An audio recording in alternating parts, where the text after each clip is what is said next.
오늘은 큰 기쁨의 좋은 소식, 이런 제목으로 함께 은혜를 나누고자 합니다. 우리 예수님이 아기로 탄생하신 그 소식은 천사들이 전해준 말에 의하면 큰 기쁨의 좋은 소식입니다. 큰 기쁨의 소식, 좋은 소식. 누구에게 제일 먼저 전해주셨느냐? 제일 먼저 전해들은 사람들은 누구냐? 2장 8절과 9절에 보면은 그 지역의 목자들이 밤에 밖에서 자기 양떼를 지키더니 주의 사자가 곁에 서고 주의 영광이 그들을 두루 비치매 크게 무서워하는지라. 밤에 자기 양떼를 지키고 있는 목자들에게 제일 먼저 크리스마스 소식을 전해주었습니다. 목자들은 그때 당시에 그렇게 귀족들은 아니죠. 또 대우받는 사람들은 아닙니다. 큰 기쁨의 소식, 좋은 소식은 그 당시에 왕족들이나 귀족들, 관리들, 고관들, 부자들, 이런 사람들이 독차지하고 있는 소식이었습니다. 정보. 그러므로 정보를 독차지하는 그 사람들에게 제일 먼저 이 기쁜 소식을 알려야 하겠지만, 하나님은 천사들을 통하여 이 목자들에게 알려줍니다. 제일 먼저. 이 목자들은 그때 당시에 사회적인 약자들이요, 평범한 사람들이었을 뿐입니다. 이 사람들은 사회적인 약자입니다. 목자들을 높이 봐주는 사회가 아니었습니다. 낮은 신분의 사람들이었고 평범한 사람들이었습니다. 그들에게 큰 기쁨의 좋은 소식을 먼저 전해 줬다고 하는 것은 하나님의 선한 뜻이 우리에게 서려져 있는 것입니다. 하나님은 오늘 이 시대에도 사회 약자들이나 또 슬픔자들, 그리고 소외된 자들, 이런 사람들에게 이 기쁜 소식이 전해지기를 하나님은 원하십니다. 그런 사람들이 이 기쁜 소식을 듣고 진짜 마음에 기쁨이 있고 하나님께 영광을 돌리고 찬송하는 사람들 되기를 하나님이 원하신다는 겁니다. 오늘 읽은 이 본문에 나오는 이 목자들도 천사들이 전해준 소식을 확인하기 위해서 베들레헴 성중으로 가서 강보에 쌓인 구유에 놓인 아기를 찾았더니 진짜 아기 예수가 있었어요. 그래서 그 아기 예수를 만나고 돌아갈 때는 하나님께 영광을 돌리고 찬송하면서 돌아갔다고 20절에서 말하고 있어요. 오늘 우리 하나님은 독생자를 세상에 보내시고 그 보내신 하나님의 본래 뜻이 뭐냐? 목자와 같이 천시받고 멸시받고 낮은 정말 참 계층의 사람들로서 큰 기쁨도 어떤 희망도 즐거움도 없는 그들에게 하나님의 독생자가 탄생한 것을 알려주므로 마음에 찬송이 우러나오고 기쁨이 우러나오고 즐거움이 우러나오고 영광을 하나님께 돌리는 사람 되기를 하나님이 원하신다. 왕족, 귀족, 고관, 대작들, 부자들만 기뻐하고 부어라 마셔라 하는 그런 세상을 하나님이 원하지 아니하시고 가장 낮은 사람들도 찬송하며 기뻐하기를 하나님이 원하셨던 것이고 지금도 그렇게 되기를 하나님은 원하고 계십니다. 대한민국 기독교 역사도 보면은 선교사님들이 와서 복음 전하고 학교 세우고 병원 세우고 그랬을 때에 조선시대 500년 동안 양반으로 살고 사대부로 살고 귀족으로 살았던 사람들은 서양 귀신이라고 내쫓고 그 사람들의 말을 듣지 않았습니다. 그러나 백정들, 기생들, 천민들, 정말 가난한 이 백성들은 어디 갈 곳도 없고 배울 곳이 없는데 선교사들이 학교를 열고 병원을 열고 그럴 때에 그들이 먼저 가서 서양 문물을 배우고 기독교 복음을 접하고 예수 그리스도를 알게 되고 그래서 그들 속에 기쁨이 나오게 되고 그들이 새로운 학문을 접하게 되고 그래서 대한민국 외과 의사로 제1호 의사는 바로 백정의 아들이었던 겁니다. 그래 백정들이 모여서 세운 교회가 지금도 저 종로에 지금도 있어요. 성동교회. 이와 같이 하층민들에게 기독교 복음이 전파돼 가지고 거기서부터 기쁨이 솟아나고 거기서부터 애국심이 솟아나 가지고 대한민국 독립운동을 교회가 중심으로 했던 것은 이와 같이 하나님께서 그 낮은 단계에 있는 사람들, 약자들, 천민들, 소외된 사람들, 그들에게 기쁨을 주기를 원하시는 하나님의 뜻이 우리 대한민국 기독교에 그대로 이루어진 것입니다. 조영기 원로 목사님 소년 시절에 폐병 걸려서 피토하시고 정말 죽음을 목전에 두고 있는 그와 같은 운명에 빠졌지만 기독교 복음, 예수 그리스도의 복음, 치료의 복음을 경험하고 하나님 앞에 기쁨을 회복하고 찬송을 부르고 복음 전하는 전도자가 되어서 세계 최대 교회를 이루게 된 겁니다. 할렐루야. 하나님의 선한 뜻은 그때나 지금이나 사회적인 약자, 소외된 자들, 슬픔이 없는 자들, 희망을 잃은 이런 사람들에게 복음이 전파돼 가지고 찬송하고 하나님께 영광 돌리는 사람 되기를 원하십니다. 예수 그리스도의 복음은 가난한 자나 무시받는 자들을 결코 소외시키지를 않는다는 하나님의 뜻이 목자들에게 먼저 알려주신 뜻이라는 것입니다. 그리고 목자들에게 천사들이 전해준 두 번째 메시지가 뭐냐 하면은 온 백성에게 미치는 큰 기쁨의 좋은 소식이라 그랬습니다. 누가복음 2장 10절 말씀에 그걸 말하고 있죠. 천사가 이르되 무서워하지 말라.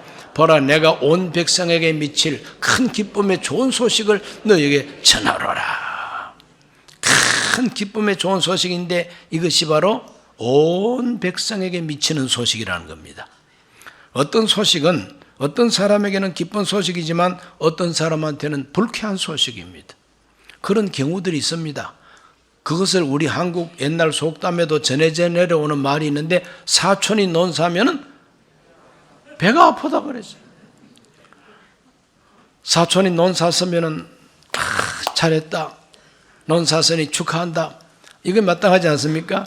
그러나 사람의 심리라고 하는 것은 다른 사람에게는 기쁜 소식이지만 나한테는 그것이 배 아픈 소식이 될 수가 있다는 겁니다. 이거는 속일 수 없는 우리 인간의 본성들이죠. 그런데 예수님이 세상에 오신 소식은 사촌도 기뻐하는 소식이고 삼촌도 기뻐하는 소식이고 나도 기쁜 소식이고, 이 소식은 하나님을 믿지 않는 불신자라 할지라도 알고 보면 그 사람에게도 기쁜 소식이죠. 온 백성에게 미치는 기쁜 소식, 예수 그리스도의 소식인 것입니다. 놀라운 하나님의 소식입니다. 하나님께서 왜 이와 같은 소식을 주셨느냐? 그거는 우리 하나님이 어느 특정한 사람들의 하나님만이 아니라 온 세상의 하나님, 온 세상을 다 사랑하시고 온 세상이 구원받기를 원하신다는 하나님의 뜻인 것입니다. 요한복음 3장 16절에 하나님이 세상을 이처럼 사랑하사 독생자를 주셨으니 이는 그를 믿는 자마다 멸망하지 않고 영생을 얻게 하려 하심이라. 누구든지 믿는 자마다 멸망하지 아니하고 영생을 얻게 하는 것이 하나님의 선한 뜻이다. 그것이 바로 주님 탄생한 그날 밤에 선포된 메시지인 것입니다. 온 백성에게 미치는 큰 기쁜 소식이라는 겁니다. 그 기쁜 소식을 온 세상에 전파하는 것이 바로 선교 아닙니까? 오늘 우리 하나님은 좋으신 하나님이십니다. 너는 오지 마라. 너한테는 기쁜 소식이 아니야. 그것이 복음이 아닙니다. 누구에게나 기쁜 소식이에요. 사람들이 그걸 영접하고 믿고 받아들이느냐 마느냐는 그 사람 책임이고, 하나님 편에서는 누구든지 믿는 자마다 멸망하지 아니하고 영생 얻는 기회를 주시는 것입니다. 세 번째로, 왜 기쁜 소식이냐?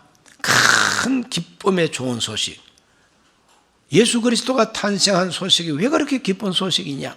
그것은 천사가 이렇게 말합니다. 구주가 나신 소식이다, 이 말이죠. 오늘 이 성경 11절을 다 같이 한번 읽어봅니다. 오늘 다윗의 동네에 너희를 위하여 구주가 나셨으니 곧 그리스도 주시니라 그랬어요. 그리스도 주시니라. 구주가 탄생한 소식이기 때문에 기쁜 소식이다, 이 말이죠. 사기꾼이 어디서 하나 탄생했다고 그게 기쁜 소식입니까? 어디에서 독재자가 하나 탄생했다고 그게 기쁜 소식이에요? 아닙니다. 구주가 나신 소식이 기쁜 소식이다. 온 세상을 구원하기 위하여 오신 구주, 즉 그리스도, 메시아. 그 히브리인들에게 메시아라 그러면 자다가도 일어나는 기쁜 소식이죠. 왜? 정말 참 꿈엔들 이칠리야 하면서 기다리고 기다리는 그들의 소망이 그리스도, 즉 메시아가 오셔서 우리를 구원하신다는 희망이었던 겁니다. 바로 그 희망의 주인공 메시아가, 그리스도가, 구주가 탄생했다니까 이게 기쁜 소식이다 이 말이죠. 히브리인들에게만 메시아가 아닙니다. 예수님은 온 세상을 위한 메시아가 되시는 것입니다. 저와 여러분을 위한 구주가 되시는 것입니다. 이 구주라고 하면은 우리 한국 사람들은 마음에 확 와닿지를 않아요. 그러나 히브리인들이나 그리스 사람들은 메시아, 그리스도 그러면 최고로 기다리는 우리를 구원하시는 구원자라 이 말입니다. 조난당한 사람들이 조난당한 현장에서 가장 기다려지고 가장 정말 참 기대하는 건 뭡니까? 나를 구원하기 위하여 구조대가 왔느냐 못 왔느냐, 지금 구조대가 지금 오고 있느냐, 이러한 소식이 그들에게 가장 큰 관심입니다. 마침내 구조대가 도착했다, 구조대가 헬기를 타고 왔다, 구조대가 던져주는 바로 저 튜브를 우리가 몸에다가 탁 이렇게 붙이면 우리는 살아난다. 구조대가 왔다는 것이 그들에게 제일 기쁜 소식이죠. 엄마 아빠를 잃어버리고 헤매고 있는 아이에게 무엇이 가장 기쁜 소식입니까? 나를 구원해 줄 부모가 나타났다. 이것보다 더 기쁜 소식이 세상에 어디 있느냐 이 말이죠. 그렇기 때문에 우리 예수님은 이 세상에 온 백성을 위한 구주로 오셨다. 구주가 오셨다. 그러므로 가장 큰 기쁜 소식이 알 수가 없습니다. 구주 되신 예수님, 이 구주는 참으로 우리에게 가장 필요하고 가장 반가운 존재가 알 수가 없습니다. 병든 자에게는 치료자로 다가오십니다. 죄 많은 사람에게 오셔서 용서해 주는 구속자로, 대속자로 와 주십니다. 갇힌 자는 자유롭게 하는 해방자로 찾아오십니다. 가난한 자를 부욕해 하는 정말 복된 자로 예수님은 나타나 주시고, 지옥 문턱에서 지옥으로 빨려 들어가는 사람을 탁 잡고 끄집어내주는 그와 같은 구세주로 예수님은 이 세상 오셨으니, 구주 예수의 탄생이야말로 온 백성들이 기뻐해야 할 소식이고 큰 기쁨의 소식이고 좋은 소식입니다. 이보다 더 좋을 수는 없는 겁니다. 오늘 우리 모두가 구주를 만나게 되시기를 주의 이름으로 축원합니다. 철학을 연구하는 분들은 우리 인생이 무엇이냐 깊이 생각하고 궁리해보고 성찰해 볼 때에 우리 인간은 아무리 노력해도 인간 스스로의 힘으로는 뛰어넘을 수 없는 벽이 있다. 그것을 가리켜서 인간 한계 상황이라 그럽니다. 우리 인간의 한계 상황, 그것을 부인하고 싶어도 부인할 수가 없는 것은 부자나 가난한 사람이나 왕이나 신하나 누구든지 이 한계 상황 속에 갇혀 있다는 겁니다. 그 5가지를 제시했는데, 첫째는 뭐냐? 인간은 누구나 늙고 병들어 죽는다는 겁니다. 왕도 병들어 죽고, 신하도 병들어 죽고, 노예도 병들어 죽고, 남자도 여자도 다 그렇다. 생로병사는 우리 인간이 거부할 수 없는 한계 상황이라는 겁니다. 두 번째는 우리 인간은 고독한 존재다. 단독 존재다. 고독한 존재라. 함께 살고 있는 집안 식구가 있어도 고독한 존재. 죽을 때 혼자 죽습니다. 독감 걸려서 끙끙 앓을 때 혼자 끙끙 앓지 온 집안 식구가 나하고 같이 알아주지 않습니다. 인간은 단독 인생인 것입니다. 그래서 외롭습니다. 고독합니다. 세 번째, 우리 인간은 투쟁하는 존재라. 끝없는 투쟁 속에서 살아야 되니까 피곤하다는 겁니다. 끝없는 투쟁입니다. 자연과 투쟁하고, 바이러스하고 투쟁하고, 사람과 경쟁하고, 사업 현장에서 또 경쟁을 해야 되고, 끝없는 투쟁 속에 살고 있는 피곤한 인생이다. 네 번째, 우리 인간은 방황하는 존재다. 방황하고 있다. 목적이 없다는 거예요. 그래서 인생은 어디서 왔다가 어디로 가며 왜 사는가? 구름이 흘러가 버리고 마는 인생, 강물이 흐르듯이 흘러가 버리면 다시 돌아오지 않는 이러한 인생. 그래서 목적 없이 방황합니다. 이정표 없는 거리를 방황하고 있다고 하는 유행가 가사처럼 그게 인생이라는 겁니다. 이건 한계 상황에 뛰어넘을 수가 없다는 거예요. 마지막으로 모든 인간은 죄를 범한다는 겁니다. 모든 인간은 죄를 범하여 잘못을 저지르면서 산다는 거예요. 그러면 안 되는 줄 알면서 또 그 짓을 한다는 거예요. 이 인간의 한계 상황입니다. 그래서 원초적으로 그 마음속에 두려움이 있고 죄책감이 있고 하나님을 믿지 않아도 그 어디선가 나를 심판할 것 같은 두려움이 있다는 겁니다. 이와 같은 5가지는 우리 인간의 한계 상황이다. 그러므로 진정한 행복은 없다는 겁니다. 이런 것을 알면은 진정한 행복은 없다는 거예요. 바보 같은 인간이 기뻐하지. 자, 이와 같은 감옥과 같은 이 한계 상황 속에 구주 예수님은 어떻게 하십니까? 구주 예수님은 이와 같은 인간의 한계 상황 속에서도 구원을 주시는 예수님이십니다. 우리 예수님은 이 한계 상황 속에 우리를 끄집어내시는 분이다. 생로병사에서 죽으면 어떡하나? 죽음에 대한 두려움. 그러나 우리 예수님은 마음에 근심하지 말라. 하나님을 믿으니 나를 믿어라. 내 아버지 집에 갈 곳이 많다 그랬어요. 영원한 천국에 대한 확실한 약속을 주고 계십니다. 우리 인간은 고독합니다. 그러나 우리 예수님께서는 볼지어다 내가 세상 끝날까지 너희와 항상 함께 있겠다 그랬어요. 나 홀로가 아닙니다. 주님이 함께 하신다는 거예요. 구주 예수가 함께 하신다는 믿음입니다.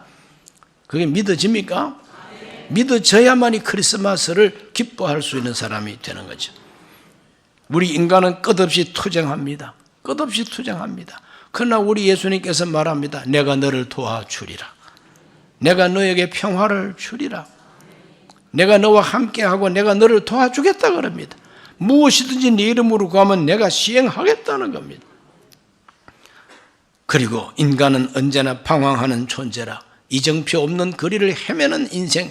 그러나 우리 예수님께서는 내가 길이요 진리요 생명이니 나로 말미암지 않고는 아버지께로 올 자가 없고 나를 믿는 자는 어둠에 다니지 아니한다 그랬어요. 가야 할 곳이 분명합니다. 목적의식이 뚜렷해집니다. 그리고 죄를 범할 수밖에 없는 우리 인생, 예수님께서는 말합니다. 그러기 때문에 내가 너를 위하여 속량의 제물이 되어주지 않았느냐. 십자가에서 너의 그 모든 죄를 내가 다 책임을 지고 용서했느니라. 그러므로 용서받은 이 죄인은 기뻐할 수밖에 없지 않습니까? 세상에 누가 내 죄를 용서할 수 있습니까? 세상에 누가 내 죄를 대신할 수가 있습니까? 그런데 나사렛 예수 하나님의 독생자가 내 모든 죄를 대속하셨다니 이보다도 더 기쁜 소식은 없는 거죠. 그러므로 인간의 한계 상황을 뛰어넘게 하고 그 안에서 우리를 끄집어내고 건져내 주시는 분이 구주 예수 그리스도라는 겁니다. 그러니 얼마나 큰 기쁘고 좋은 소식이냐 이 말이죠. 큰 기쁨의 소식입니다. 참 좋은 소식입니다. 그렇다면 오늘 이 성탄절을 맞이하고 송축하는 우리들, 내 안에 큰 기쁨이 있을까? 지금 우리는 우리 안에 우리에게 기쁨이 있는지를 한번 살펴봐야만 됩니다.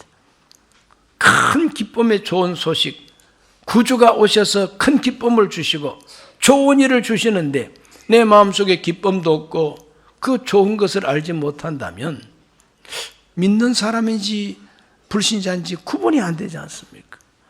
오늘 우리들은 이 거룩한 성탄절에 큰 기쁨의 좋은 소식으로 오신 예수님, 그 예수님께서 주시는 기쁨을 내가 지금 소유하고 있는가? 나 지금 기쁘냐? 성탄절 오늘 참 기쁨으로 예배를 드리느냐? 내 안에 참된 기쁨이 있느냐? 살펴보게 되시기를 바랍니다.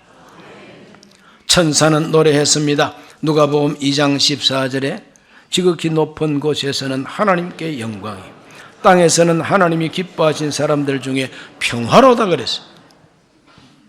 하나님이 기뻐하는 사람들 중에 평화라. 예수 그리스도가 왜 기쁨의 주인공이 됩니까? 그리스도가 오신 것이 왜 큰 기쁨이 됩니까? 우리에게 평화를 주기 때문이죠. 그 평화가 무엇이냐? 인간의 생로병사나 고독이나 무능함이나 죄를 지어서 죄책감이나 방황하는 이 인생, 우리 예수님께서 구원해 주시니까 그 결과가 평화라는 겁니다. 더 이상 죽음을 두려워할 필요도 없고 죄 때문에, 죄책감 때문에 주눅들 필요도 없다. 예수 안에서 나는 해방이다, 자유다, 평화라는 것입니다. 그것을 가리켜서 히브리 말로 샬롬이라 그럽니다. 샬롬. 우리 하나님이 저와 여러분에게 평화를 주기 위하여 독생자를 세상에 보내주셨습니다. 누구든지 저를 믿는 자마다 멸망하지 아니하고 영생을 얻습니다. 주님이 내 자녀라 인정해 주시고 함께해 주시고 영원까지 책임져 주신다는 거죠. 믿어지시면 아멘 하세요. 이와 같은 거룩한 기쁨, 그 하나님의 선한 뜻이 오늘 우리에게 경험되어지고 체험되어지기를 예수님의 이름으로 축복합니다. 기도합니다. 살아계신 아버지 하나님, 인간의 한계 상황 속에서 고독해하고 두려워하는 우리 인간들, 하나님께서 버려두지 아니하시고 독생자로 세상을 찾아오셨습니다. 우리의 구주가 되어 주셨습니다. 어린 아기가 우리를 구원하는 구주가 아니라 아기로 오신 예수님이 성장하셔서 십자가에 못 박혀 대신 죽기까지 하시면서 우리의 구주가 되어 주셨습니다. 이 거룩한 기쁨의 소식을 알게 하여 주옵시고 우리의 인생이 하나님이 주시는 평화를 누리는 인생이 되게 하여 주옵시고 이 거룩한 샬롬의 복음을 땅끝까지 전하는 자들이 되게 해 주옵소서. 예수님 이름으로 기도하옵나이다. 아멘. 잠시 고개 숙입니다. 오늘 정말 참 행복하게도 크리스마스에 처음 교회 나오신 분이 계시면 예수님의 이름으로 환영합니다. 일어서셔서 이 기도를 함께 하시고 예수님 영접하시기를 바랍니다. 큰 기쁨을 영접하시기를 바랍니다. 구주 예수를 영접하셔서 구원 받으시기를 바랍니다. 진실한 마음으로 이 기도를 함께 하시기 바랍니다. 하나님 아버지, 저는 죄인입니다. 어디에서 와서 왜 살며 어디로 가는지 알지 못하고 죄 가운데 살았습니다. 저의 죄를 위하여 십자가에서 죽으시고 부활하신 예수님을 제 구주로 모셔드립니다. 저는 하나님 자녀가 되었습니다. 지금부터 영원토록 주님과 함께 살겠습니다. 예수님 이름으로 기도드립니다. 아멘.